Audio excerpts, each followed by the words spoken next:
Je m'appelle Anne-Marie Guillemène. La vie se lève. Arrive un jour où il semble que la chose la plus sensée à faire est de péter une coche. Quand l'état du monde te heurte à un point tel que tu peux plus te barricader dans la normalité, ça déborde entre tes œillères. Tu te forces pour tourner la tête du bord où le paysage continue d'être un peu beau, mais il y a toujours un fast-food pour te rappeler que ta vie contemporaine est somme toute en styrofoam. Un pétage de coche, ça se prépare, ça se trame.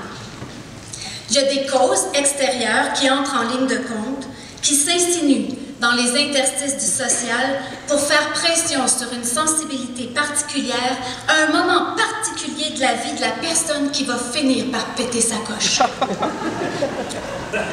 Les causes extérieures sont parfois évidentes, mais la plupart du temps, elles sont vicieuses. Dans son cas à elle, une Québécoise moyenne, de classe moyenne, ça se préparait depuis une bonne quinzaine d'années. Elle s'était toujours crue assez libre. En fait, elle n'y pensait pas vraiment. Elle avait l'impression d'habiter une place relativement bien définie, à l'image d'un joli carré de tourbe, et que son devoir consistait surtout à bien l'entretenir pour pas qu'il jure par rapport à celui de ses voisins. On lui avait appris à tailler ce qui dépasse et à s'occuper de son cul.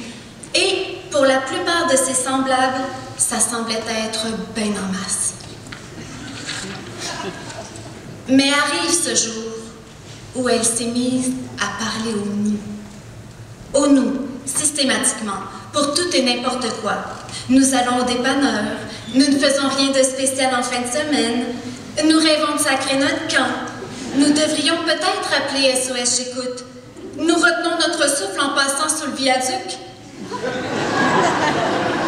C'était rendu très compliqué. Les gens pensaient que plusieurs personnes habitaient chez elle ou qu'elle préparait une thèse universitaire avec le fameux « nous » objectif. Ou qu'elle faisait partie d'une organisation, non pas terroriste, ça n'existe plus ici, mais d'un autre genre, une sorte de commune néo-socialiste apocalyptique, surtout quand elle disait « tout ceci nous effraie beaucoup. Nous pensons que ça n'ira pas en s'améliorant. » Il y avait aussi des phrases plus ambiguës d'un point de vue psychique, du genre « nous sommes bien dans ma peau » ou « nous ne me mentons jamais à moi-même ». Cette schizophrénie des pronoms possessifs était survenue vers l'âge de 16 ans, juste après le deuxième référendum, mais c'est sans doute une coïncidence, elle n'avait même pas le droit de vote à l'époque. À cette crise pronominale s'était greffée, quelques années plus tard, une deuxième compulsion, les énoncés performatifs. Elle était restée accrochée au titre du livre de John Austin, « Quand dire, c'est faire ». Et elle y obéissait à outrance en énonçant à voix haute, au présent et toujours au nous, tout ce qu'elle allait faire. Nous tournons à gauche au coin, nous rendons la monnaie, nous prenons une attitude nonchalante, nous tenons une promesse, nous ignorons ce commentaire sexiste, nous me mordons les doigts, nous mangeons seuls, nous ne hurlons pas dans mon oreiller comme avant parce que nous essayons de nier ma colère, merci. Elle était comme ça. Elle traquait l'action. L'action nous. Donc, une forme d'action en commun, mais parfaitement individualisée. Au fond, elle ne savait pas comment être ensemble pour vrai. Alors, elle cherchait des excuses, se perdait dans des détours qui la faisaient sans cesse revenir sur ses pas, du surplace en somme, qui prenait l'allure, mais seulement l'allure d'un questionnement sensé. Elle se disait, par exemple, « Pouvons-nous appartenir à un ensemble cohérent si nous ne me connaissons pas ultimement moi-même? » Elle s'est donc employée à se connaître ultimement. Elle s'est enfermée avec tous ses nous dans son joli carré de tourbe. Elle s'est ramassée en un petit tas de contradictions bien serrées qu'elle a cherché à comprendre, disséquer, classer. Nous regardons des téléréalités pour me comparer à d'autres, me projeter dans des corps différents, des vies, des drames. Nous lisons des philosophes pour finalement admettre qu'il n'y a pas d'essence pure, que l'authenticité est un leurre. Nous scrutons à la lettre les preuves de mon existence, baptistère, bulletin scolaire, passeport, déclaration d'impôt. Nous explorons mon sacrum à la recherche du Kundalini. Nous relisons Kundera en nous butant au foutu kitsch de la Grande Marche. Nous préférons la marche à l'amour, mais de quoi est fait ce bon Dieu d'horizon qui recule sans cesse à mesure que j'avance? Elle s'est mise à déprimer solide. Elle s'est enfoncée la tête dans tous ses nœuds, obsédée par ses paradoxes, haineuse envers tout ce qu'elle ignorait encore d'elle-même. Elle a changé d'angle, est revenue aux origines. Elle a même essayé de prier. Un « Je vous salue Marie », comment nous pouvons y arriver? Un signe de croix au moins? Comment ça, tête, nombril, épaule, épaule? Il n'y avait pas juste 3 noms dans cette affaire-là? Elle s'est enfoncée encore plus dans ce qu'elle croyait être ses traditions, les recettes du cercle des fermières et la Bible de Jeanne Benoît. Nous essayons de me souvenir de cette chanson à répondre que chantait ma grand-mère. Son voile qui volait, qui volait. Ça s'embrouillait grave dans son corps de québécoise moyenne de classe moyenne. Alors, elle a changé de tactique en prenant de nouveaux détours. Elle s'est demandé, par exemple, comment nous impliquer dans un ensemble sans connaître profondément les enjeux du contexte. Elle s'est donc employée à connaître les enjeux du contexte, ville, région, province, pays, continent, monde. Nous nous abonnons à Courrier International, mais nous faisons de l'urticaire parce que nous n'arrivons jamais à les lire au complet. Quelque chose de plus. Comment il me manque 3 articles? Fuck, le nouveau numéro est déjà dans la boîte aux lettres.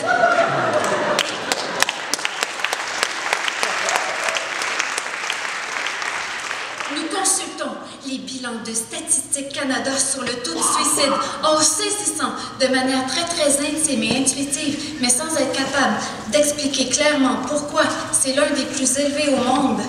Nous savons que ça va mal, de plus en plus mal, que tout va mal et qu'ailleurs, ça va encore plus mal. Mais qu'est-ce que ça nous donne de savoir que tout va mal? Elle s'est mise au cynisme et au scotch. Et puis d'autres questions ont surgi. Est-ce que sauver notre cul est la seule cause qui provoquerait l'action? Avons-nous une responsabilité plus grande que celle de ne rien faire de mal? Elle se répétait « À quoi bon? À quoi bon? À quoi bon? » en relativisant sans cesse sa place dans le monde, sa petitesse, tout ce qui la dépasse, la désole et la désenchante. À quoi bon? À quoi bon? Ça dérivait grave dans son corps immobile et à ce moment-là, elle s'est souvenue que ça faisait un bail, qu'elle n'avait pas pris la parole. Oui, non, bonjour, combien ça coûte? Fait beau, merci, au revoir. C'est tout. On peut péter une coche de la plus conne des façons. Mais il arrive aussi que le pétage de coche enclenche un mouvement de révolte ou de création, un réveil. Elle est sortie de chez elle. Elle a cherché une foule et du mouvement, une foule en mouvement. Le carrefour du métro Berry-UQAM à l'heure de pointe, le coin Peel et Sainte-Catherine vers 2 heures le 22 mars. Des gens, vous, moi. Elle s'est plantée dedans et elle a levé la main. Si on exclut les gestes de salutation, les doigts d'honneur, elle et un taxi, on lève la main pour 3 raisons. Poser une question, exprimer un commentaire, voter. Quand l'avait-elle fait la dernière fois? Je ne sais plus. Trop timide, complexée. Sa vie était-elle si précieuse pour qu'elle se ménage elle-même comme un abat-jour? Un fauteuil, une table qu'on garderait sous une pellicule plastique de peur qu'elle s'abîme.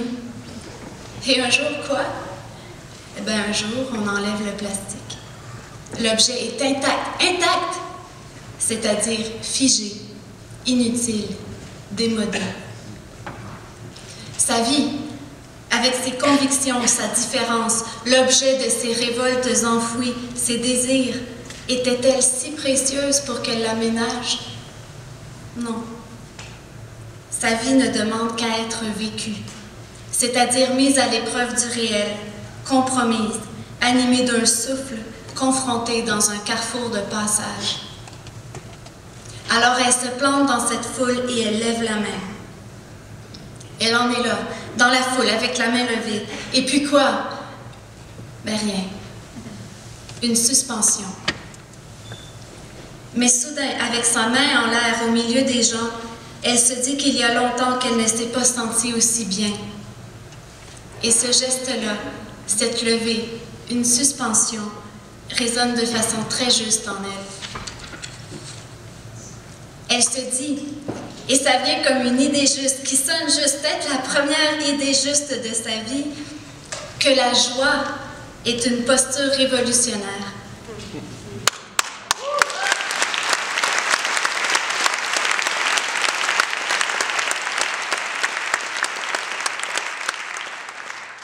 Pas la joie insouciante et sucrée, mais la joie consciente d'être à une place dans le monde et dans le temps où tout son être sonne juste.